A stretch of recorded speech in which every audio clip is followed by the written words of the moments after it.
Pemirsa, tahun 2024 diwarnai pertarungan sengit di seluruh daerah.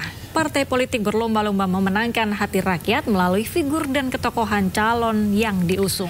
Namun secara keseluruhan, partisipasi pemilih hanya menyentuh angka 71% saja. Dan berikut kami rangkum kaleidoskop Pilkada Serentak 2024. Saya menghormati itu. Menenggelamkan PDI Perjuangan oleh Pak Jokowi beserta keluarganya. Sosok Joko Widodo seolah menjadi simbol perjuangan yang berangkat dari akar rumput menjadi sosok yang bertahta di tataran puncak. Ya, sosok yang dikenal sebagai tukang kayu ini teruji mampu hingga lambat laun bisa memenangkan tahta RI 1. Tentu saja, keberhasilan ini tak lepas dari andil PDI Perjuangan sebagai kendaraan politik yang menaungi Joko Widodo dalam perjalanannya. Dimulai dari keberhasilannya memimpin kota Solo, nama Jokowi semakin wangi setelah ukir prestasi melalui kendaraan SMK. Hubungan Jokowi dan PDIP semakin lekat, terlebih kala partai berlogo kepala banteng ini mengusung Jokowi di Pilkada Jakarta pada 2012. Kemenangan telak bisa didapat. Tak berlangsung lama, PDI Perjuangan kembali mengusung Jokowi dalam pemilihan Presiden Republik Indonesia. Bak gayung bersambut, Jokowi yang diusung PDI Perjuangan bisa dengan mudah merangkul hati rakyat hingga akhirnya Jokowi terpilih menjadi Presiden Republik Indonesia. 2019, kemenangan Jokowi kembali terulang hingga akhirnya Jokowi resmi menjadi Presiden Republik Indonesia untuk kedua kali. Dalam perjalanan ini, PDI Perjuangan masih utuh mendampingi dan mendukung program Jokowi. Namun, rupa-rupanya, dinamika politik yang terjadi berkata lain. Karena di tengah-tengah upaya menenggelamkan PDI Perjuangan oleh Pak Jokowi beserta keluarganya, ternyata hubungan rakyat semakin masif.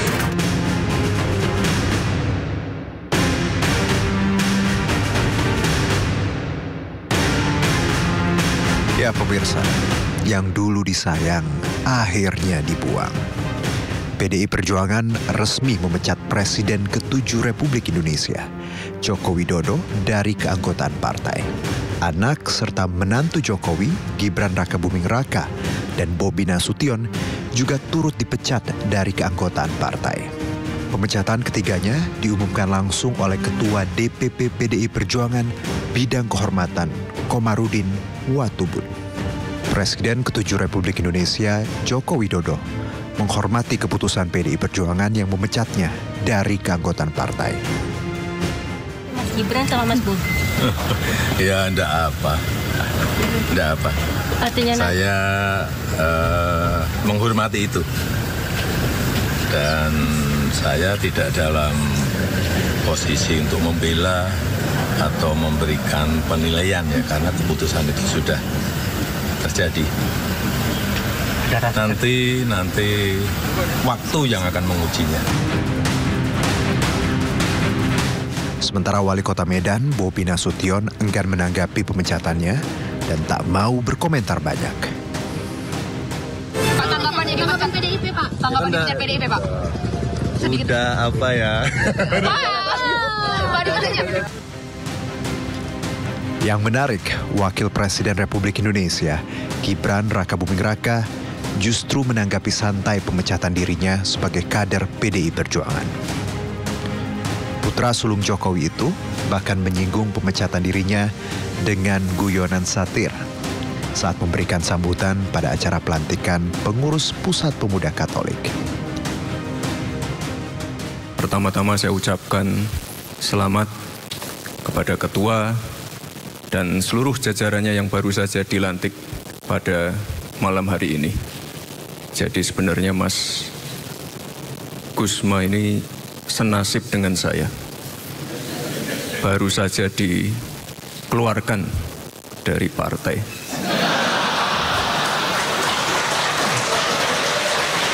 Tapi Bapak Ibu, Saya ingatkan juga ini Pak Ketua, sekali lagi yang namanya perbedaan itu hal yang biasa. Ya, Stefanus Asad Gusma yang disebut Gibran merupakan Ketua Umum PP Pemuda Katolik Prodi 2024-2027. Gibran dan Gusma diketahui sama-sama mantan kader PDIP yang saat ini tak lagi menjadi bagian dari partai. Tak hanya Jokowi dan keluarga, PDI Perjuangan juga memecat 27 kader lainnya karena terbukti melanggar etik serta melakukan pelanggaran berat.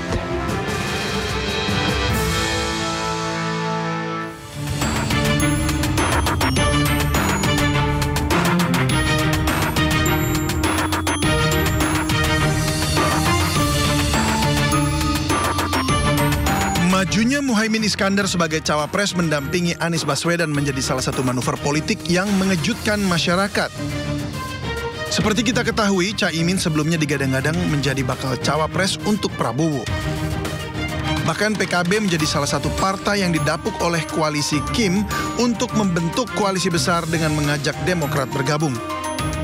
Kebersamaan yang diawali oleh KIB maupun KKIR ini menjadi sangat strategis.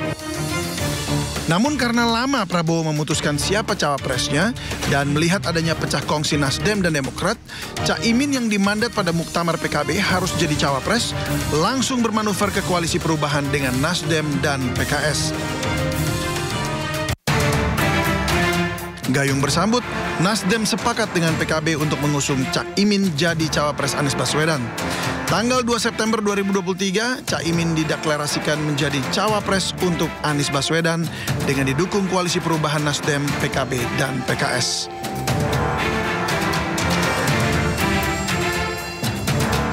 Sementara itu Prabowo yang sempat terkejut mendapat kabar bahwa PKB beralih dan main hati dengan yang lain, langsung konsolidasi kekuatan koalisi.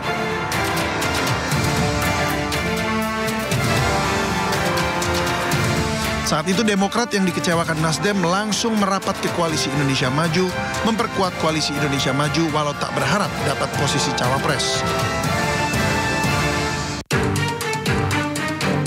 Gerindra dan Golkar tampak tak terburu-buru menetapkan siapa bakal cawapres mendampingi Prabowo Subianto. Hal ini menunjukkan bahwa ada yang ditunggu. Salah satunya adalah putusan MK terkait syarat umur capres-cawapres dan undang-undang pemilu yang mengubah syarat berpengalaman sebagai kepala daerah. Setelah putusan MK, Golkar dengan cepat langsung meminang Gibran Rakabuming Raka menjadi bakal calon wakil presiden yang diusung dari Partai Golkar. Dan 2 hari setelahnya, koalisi Indonesia Maju yang di dalamnya terdiri dari Gerindra, Golkar, PAN, Demokrat, PBB, Gelora, PSI, dan Garuda langsung mengumumkan Gibran Rakabuming Raka sebagai bakal cawapres mendampingi Prabowo Subianto. Kita telah berembuk secara final, secara konsensus, seluruhnya sepakat mengusung Prabowo Subianto sebagai calon presiden koalisi Indonesia Maju untuk 2024-2029 dan saudara Gibran Rakabuming Raka sebagai calon wakil presiden dari koalisi Indonesia Maju. Saya kira tidak perlu ada pertanyaan lagi. Ini keputusan aklamasi bulat dan konsensus dan kita siap maju untuk Indonesia Maju.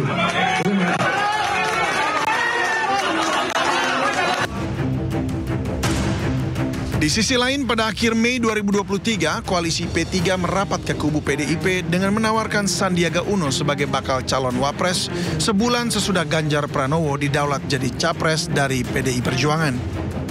Jadi pesta demokrasi ini kita antarkan oleh partai politik, oleh PDI Perjuangan dan Partai Persatuan Bangunan agar perhelatan pemilu itu dapat dinikmati sebagai pesta demokrasi. Bahwa kedaulatan ada di tangan rakyat. Partai politik kami sepakat mengantarkan kedaulatan rakyat itu ke yang sesungguhnya. Namun gayung tak bersambut. Rapat partai koalisi yang digawangi PDIP bersama P3, Perindo dan Hanura masih mencari siapa sosok yang lebih tepat untuk mendampingi Ganjar Pranowo. Megawati Soekarno Putri juga tampak tak terburu-buru dan sepertinya masih ada yang ditunggu. Putusan MK kemudian menjadi pemicu diumumkannya Mahfud MD menjadi bakal cawapres yang akan maju Pilpres 2024 bersama Ganjar Pranowo yang diusung 4 partai koalisi PDIP, P3, Perindo, dan Hanura. Deklarasi pun digelar dengan gerak cepat. Tikung menikung bongkar pasang koalisi ini menghiasi Pilpres 2024 dan menjadikan pesta demokrasi yang paling menarik. Tim Liputan iNews melaporkan.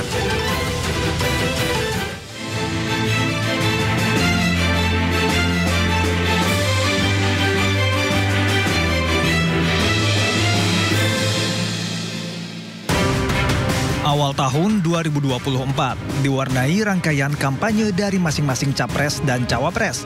Mulai dari paslon nomor urut 1, Anies Muhaimin, paslon nomor urut 2, Prabowo Gibran, hingga paslon nomor urut 3, Ganjar Mahfud. Kampanye masing-masing paslon dikemas secara berbeda untuk menarik suara pemilih. Sabtu 10 Februari 2024 merupakan hari terakhir kampanye Pilpres 2024 sekaligus menjadi momen penentuan bagi masing-masing kandidat untuk unjuk kekuatan. Pada hari yang sama, ketiga paslon menggelar kampanye akbar di lokasi berbeda. Pasangan nomor urut 1 Anies Muhaimin menggelar kampanye akbar di Jakarta International Stadium atau JIS dengan mengusung tema Kumpul Akbar Bersatu Berani Berubah. Sementara paslon nomor urut 2, Prabowo Gibran menggelar kampanye akbar di Stadion Gelora Bung Karno, Jakarta dengan mengusung tema Pesta Rakyat. Dan paslon nomor urut 3, Ganjar Mahfud menggelar kampanye akbar yang dikemas dengan tema hajatan rakyat di 2 lokasi, yakni Benteng Fashionberg Solo dan di kawasan Simpang 5 Semarang Tengah. Usai masa tenang selama 3 hari, akhirnya tiba momen yang ditunggu-tunggu, yakni hari pencoblosan pada Selasa 14 Februari 2024. Masyarakat Indonesia ramai-ramai menggunakan hak pilihnya, tak terkecuali ketiga kandidat calon presiden dan wakil presiden. Tak hanya memilih pasangan calon presiden dan calon wakil presiden, masyarakat juga memilih calon legislatif. Rabu 20 Maret 2024, KPU mengumumkan Prabowo Subianto dan Gibran Rakabuming Raka sebagai pemenang Pilpres 2024 berdasarkan rekapitulasi suara nasional. Menanggapi kemenangan Prabowo Gibran, 2 kubu pesaingnya tak tinggal diam. Paslon nomor urut 1 Anies Muhaimin dan paslon nomor urut 3 Ganjar Mahfud mengajukan gugatan perselisihan hasil pemilihan umum atau PHPU. Kedua paslon tersebut meminta MK melakukan pemungutan suara ulang tanpa Prabowo Gibran atau setidaknya tanpa Gibran. Rangkaian sidang perkara sengketa Pilpres 2024 bergulir sejak 27 Maret hingga 5 April 2024. 4 Menteri Kabinet Jokowi bahkan ikut dipanggil Majelis Hakim MK untuk menjadi saksi. Keempat menteri tersebut adalah Menteri PMK Muhadjir Effendi, Menko Perekonomian Airlangga Hartarto, Menteri Keuangan Sri Mulyani, dan Menteri Sosial Tri Risma Harini. Ini menjadi momen bersejarah karena untuk pertama kalinya sidang menghadirkan menteri sebagai saksi. 22 April 2024, MK mengumumkan menolak seluruh permohonan kubu Anies Muhaimin dan Ganjar Mahfud. Setelah melalui tahapan pemilihan umum dan drama sengketa Pilpres 2024 di Mahkamah Konstitusi, KPU akhirnya resmi menetapkan Prabowo Subianto dan Gibran Rakabuming Raka sebagai Presiden dan Wakil Presiden RI terpilih 2024-2029. Ketua KPU RI mengumumkan pasangan Prabowo Gibran unggul dengan perolehan suara sebesar 58,6%. Sementara pasangan Anies Muhaimin menempati posisi kedua dengan 24,9% suara. Disusul pasangan Ganjar Mahfud dengan 16,5% suara. Demi Allah, saya bersumpah. Demi Allah, saya bersumpah. Prabowo Subianto dan Gibran Rakabuming Raka mengucapkan sumpah sebagai Presiden dan Wakil Presiden terpilih Republik Indonesia periode 2024-2029 pada Minggu 20 Oktober 2024. Prabowo dan Gibran mengucapkan sumpah jabatan dalam sidang paripurna MPR RI di Gedung Nusantara Kompleks Parlemen Senayan yang dipimpin Ketua MPR RI Ahmad Muzani. Bismillahirrahmanirrahim. Demi Allah, saya bersumpah akan memenuhi kewajiban Presiden Republik Indonesia dengan sebaik-baiknya dan seadil-adilnya. Demi Allah, saya bersumpah akan memenuhi kewajiban Wakil Presiden Republik Indonesia dengan sebaik-baiknya. Pengucapan sumpah jabatan ini juga menjadi detik pengesahan peralihan kekuasaan dari pemerintahan Joko Widodo kepada Prabowo Subianto.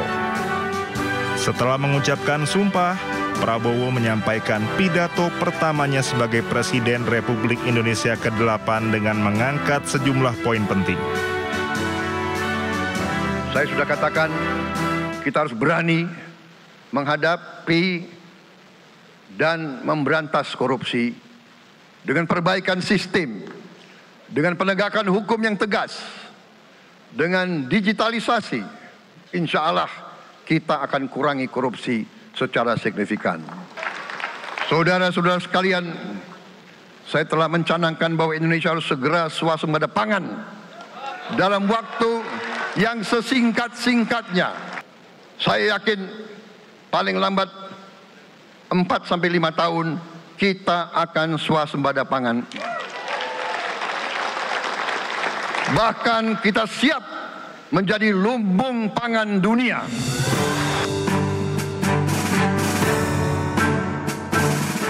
Minggu malam 20 Oktober 2024, Presiden Prabowo Subianto kemudian mengumumkan nama kabinetnya, yaitu Kabinet Merah Putih yang siap membantu jalannya roda pemerintahan hingga 2029.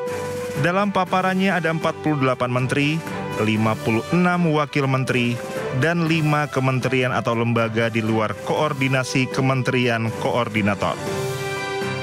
Presiden Prabowo kemudian melantik para menteri dan wakil menterinya di Istana Merdeka Jakarta pada 21 Oktober 2024. Para menteri dan wakil menteri tersebut mengucapkan sumpah yang dipimpin oleh Prabowo.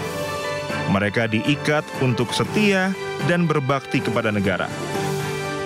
Usai dilantik, seluruh menteri dan wakil menteri mengikuti pembekalan Kabinet Merah Putih yang berlangsung di Akademi Militer Magelang, Jawa Tengah pada 24 Oktober sampai 27 Oktober 2024.